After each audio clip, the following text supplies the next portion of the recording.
So the only red Panda needs a little bit of help. Once again, it's a little bit of an earlier account, so this might help a lot of you guys on your progression. This might help you get your way to World 4. So, as always, let's take a look at the players. We have a 110 Barbarian, 94 Bowman, 92 Shaman, 88 Squire, 97 Hunter, 86 Wizard, 1 Punch Panda, love the name, 94 Maestro. We got another 87 Barbarian, and a 78 Wizard. So the first thing off the get-go for Panda, taking a look at where they are. Are they in World 4 yet? They are in World 4. Fantastic. So I would say the first thing you want to do instantly is push your way to elite classes. Push to elite classes, 100%. Get those as soon as possible. Same with getting your 10th character through, obviously, character levels. Starting off with Divine Knight first. Divine Knight first, because Divine Knight, which is your Squire prerequisite, is because Divine Knight is the best to farm actively at an early stage. If you're planning on pushing through World 4 to get to World 5, which ideally is what you want to do, is push to World 5 as soon as possible. It wasn't like that before. You wouldn't want to scream through World 3 to get to World 4 as soon as possible. But now with World 5 and how busted Divinity is with doing Goat God and stuff like that, you want to push to World 5. The easiest way to do that is Divine Knight. So when pushing to elite classes,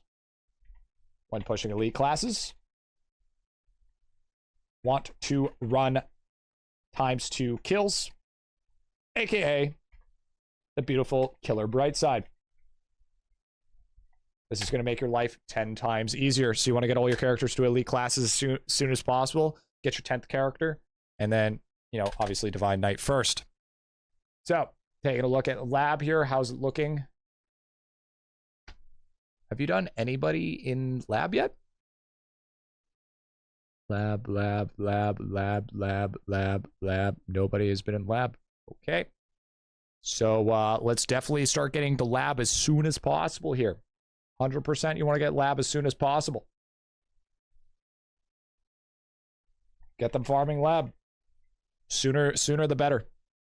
Haven't touched World 4 much. Get them farming lab. That will help you get to Killer Brightside faster. Okay, how's the equipment? You got most people in Amrock. Got most people in Serrated Rex Rings as well. Okay. Want to finish getting everyone serrated. Finish getting everyone serrated. Amarok in tier 4.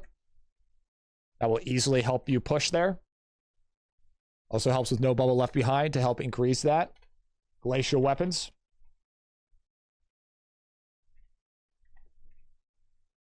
Except helmet. And then you want to start getting into, you know, same as before, bludgeon, of course, and Camrock Pennant for mages. And if you can get people into no bubble left behind sooner or later, it's free bubble levels. It's going to help you greatly. Which brings us to next. Let's check out our stamps here. So you want to get your World 1 to World 3 stamps as soon as possible. Easily get you to 2K. 2K stamp level. Easily 2K. 2K stamp level for sure.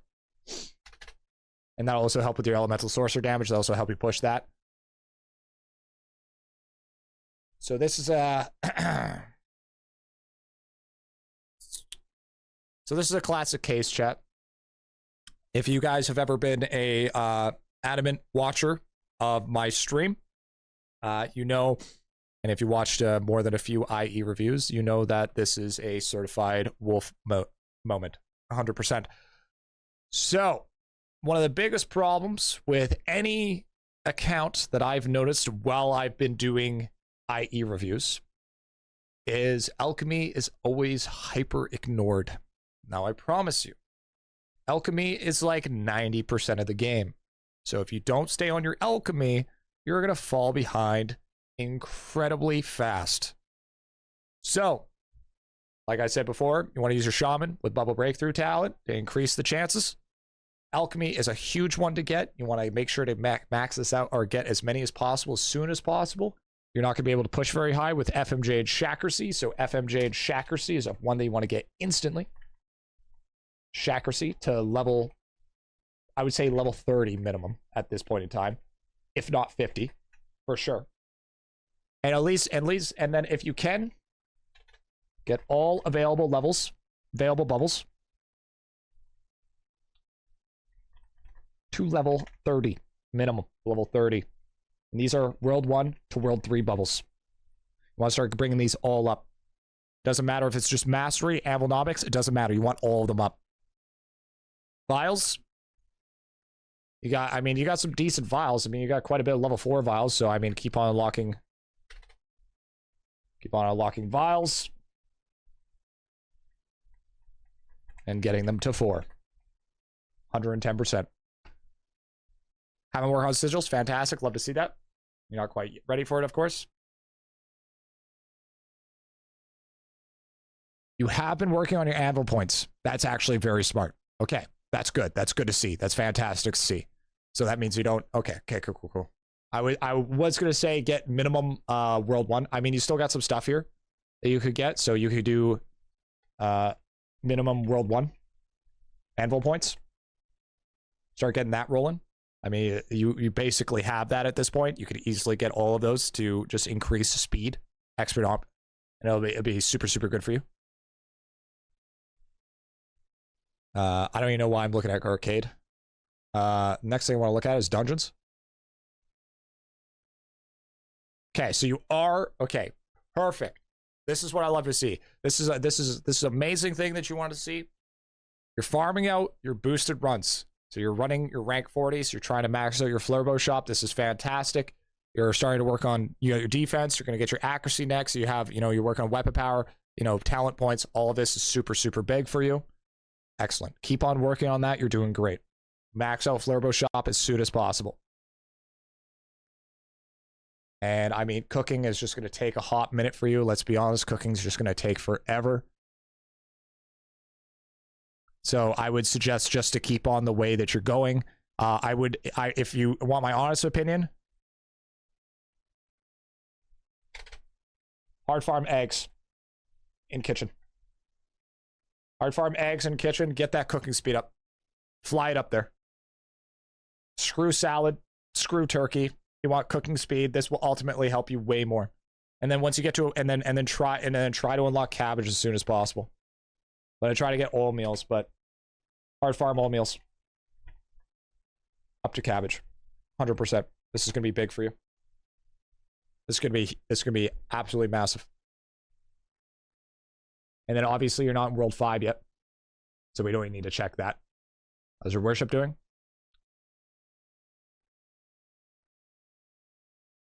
So level 32, level 30, level 38, level 55, level 29, level 30, level 28, level 26. Okay, so what I'm seeing here is you just don't have the resources for the new skulls. I'm taking a guess. Just don't have the resources in order to upgrade the rest of the skulls, which is totally fine. So that's, I mean, at least you're working on it, okay? At least you're working on skulls. That's also really good to see. So I'm proud of that. 72, 39, Clash of Kansas 0, 49. Frosty Firefight's a hard one, but I mean, you're gonna eventually want to start getting Forest Souls sooner or later. So I mean, I'd rather see you get like a max wave of 10 than a 0 max wave, to be honest. Even I mean, I don't think you're gonna be able to do Mountain Dew. But if we go to construction, let's take a look at your buildings. Level 12. Oh yeah, never mind. You're not quite ready yet. Start hyper farming Boulder Roller though. Hyper farm Boulder. You're gonna need to start getting those max waves as soon as possible. Soon as you can. Death Note. Hey, look at that. All platinum down the board here that's good. I love to see that, dude. That's fantastic. The fact that you got all your Death Note to platinum so far. That's really good to see, actually. That's very, very nice.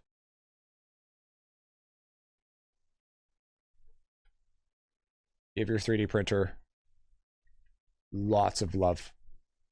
The printer's going to need some mad love here. Even if the 3D printer isn't even giving you that much, just start getting skilling prints. Start getting your skilling prints that you know for a fact that you need to level up your bubbles. Just take the time, do your prints out, even if you do one a day. Even if you just do one print a day, it's better than what you currently have here. It's just because you're going to be struggling pretty big for the long haul. But I mean, you do have crystal printers, so things are going to be a lot easier to level up. So definitely taking your time and just making sure, you know, for instance, you know, you could get, obviously your fishing prints are kind of garbage, but I mean, your mining prints, your logging prints, your catching prints, all of this will help, you know, fruit flies for FMJ and for Shackeracy. Wait, is it? You want bloaches for Shackeracy, fruit flies for FMJ. So even if you're getting 4 bloaches an hour, it's still better than no bloaches an hour. So, but I mean, once you get all your bubbles here, I guarantee you, get all these bubbles to level 30, because these bubbles right here, the sploosh sploosh, this will increase all of your stuff crazy amounts. Even getting this just upgrade a few times, because these are linear bubbles, so these will give you the same upgrade per level. So getting these up as soon as possible is going to be your first priority, just to start getting those prints a little bit juiced. I guarantee you level this up to like level 30 at least, you'll probably double your prints. Like easily double your prints without even trying. Then let's take a look. I mean, equipment is looking pretty good. I would say finish off getting iron tools. Finish at least getting iron tools. Yeah, and use the star talent boost to boost your printer power. Absolutely. Carry capacity is looking fine. Actually, you're keeping up on your carry capacity. I would say all around, for where your account's at, you're actually maintaining everything pretty much all together. You're just neglecting some of your other characters where you shouldn't be neglecting. Is he not? Oh, yeah, dude. Oh, 100%. Don't run big brain time, by the way. Big brain time ruins your AFK gains. Because you're trying to kill monsters at 2.7 or 275% max HP. Oh, okay. So run everyone with Royal Sampler. Now you might think, Griffy, Royal Sampler nukes my percentage of XP. If you take a look at it and you're like, why? But it does such bad things. Take a look at it and it's like, but Griffy, I learned 30% all XP gain. That's not a multiplicative debuff, okay? That's an additive debuff. So if you have 1 times XP and it's minus 30%, it is only 0.30 times. If you have 10 times XP and it's minus 30%, it's still only 0.30 times. You are not losing that much from it actually. So you want to run everybody on Royal Sampler because you think 30% all XP gain, that thing's is taking 10 times, putting it down by 30%, so you're actually losing times 3. But in reality, you're only losing 0.3. So you want to definitely make sure you run Royal Sampler on everybody.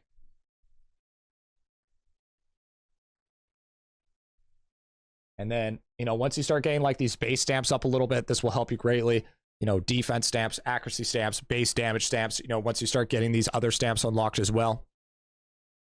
So in order to use Sampler, you have to take every print off in order to run it. But once it's on and it's good to go. It doesn't matter what stage you are in the game, you should always run Royal Sampler no matter what. Even upgrading it will be ideal because 90% printer sample is the most important. So Panda, this is what I'm going to say for you. This is what we're going to roll with right now. This is more than enough to keep you busy. So, focus on getting your 10th character. Push to elite classes. When pushing elite classes, you want to run ×2 kills, aka Killer Brightside. You can do that within the lab. Start farming out lab. That's very important. And then get your first elite class for Divine Knight so you can push through World 4. Like I said, get them to farming lab because they need to farm lab ASAP, so it makes it much easier to hit Killer Brightside. You're going to probably need like 6 to 7 characters to even run Killer Brightside in the first place, but trust me, it will be worth it. Finish getting everyone serrated Rex Rings for their skill efficiency and the extra free stats. Amrock Tier 4, which is Tier 4 stones, except Helmet, Bludgeon, and Camrock for mages. And then you can run like a Platinum Helmet or a Dementia Helmet instead of Amrock gear. Get your Glacial weapons, which will, you know, cost you. It'll be pretty expensive, but it's worth to get there. World 1, World 3 stamps, easily get to 2k stamp level. Should be easy peasy. FM Shackeracy to level 50 minimum, if not level level 30 minimum, if not level 50. And then after you're done that, get all your bubbles. Every single one of your bubbles that you currently have to level 30. And then keep on unlocking vials, getting them to 4. Obviously, said before, unlock your bubbles by using Shaman Bubble Breakthrough. Minimum, finish off the World 1 Anvil points. This will give you some extra speed, help you out with your thread, help you level up some of the stuff that requires thread in the alchemy. Hard farm egg in kitchen, which is cooking speed. You want to hard farm cooking speed as much as possible, sooner better than later. That means it costs less ladles in order to upgrade each thing anyways. So you want to make sure that you get that ASAP. Hard farm all meals up to cabbage, because as soon as you unlock Diamond Chef, and then once you get cabbage unlocked, you're going to start getting a big boost in speed. So you want to make sure that you keep that snowballing going. Hyper farm boulder roller. You want to hyper farm boulder roller as soon as possible. Keep on upgrading, keep on going, so you start pushing up higher waves so you can get more souls for each charge. Give your 3D printer lots of love. It's going to need a lot of love. You're kind of neglecting it completely. Even if it's a small gain, it's still worth the gains because it's just compounding interest. Iron tools for everyone. And then you want to make sure everyone runs with Royal Sampler. Like I was saying before, it's only an additive debuff. It's not a multiplier debuff. So it's only 0.30 rather than, you know, if you have 10 times, it takes away 30% completely. It's only 0.3 no matter what. And I mean, if you want, level up Royal Sampler, make it a little bit easier. Get a little bit closer to that 90%. And of course, upgrade your kitchens when you can upgrade your kitchens. But that's what I suggest for you.